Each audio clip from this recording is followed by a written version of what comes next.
ഉറക്കത്തിൽ വരുന്ന അനുഭൂതികളും ചിന്തകളുമാണ് സ്വപ്നങ്ങൾ എന്നറിയപ്പെടുന്നത്.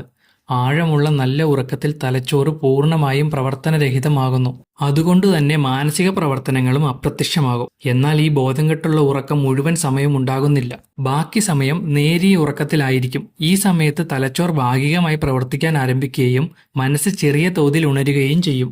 ഇങ്ങനെ നേരിയ ഉറക്കത്തിൽ നടക്കുന്ന മാനസിക പ്രവർത്തനമാണ് സ്വപ്നം. ഉറക്കത്തിനും ഉണർവിനും ഇടയിലെ ചെറിയ യാത്രയാണ് സ്വപ്നം.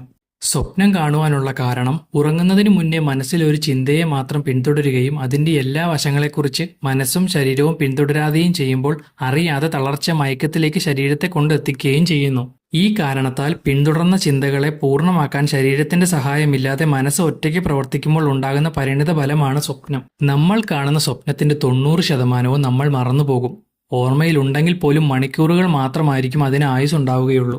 ഒരു രാത്രിയിൽ 4 മുതൽ 7 വരെ സ്വപ്നങ്ങൾ കാണുവാൻ കഴിയുമെന്നാണ് പറയുന്നത്. ഒരു മനുഷ്യൻ തന്റെ ജീവിതത്തിലെ 6 വർഷമാണ് സ്വപ്നങ്ങൾക്ക് വേണ്ടി മാത്രം ചെലവഴിക്കുന്നത്. കണ്ണ് കാണാൻ കഴിയാത്തവർക്കും സ്വപ്നങ്ങൾ കാണുവാനുള്ള കഴിവുണ്ട്.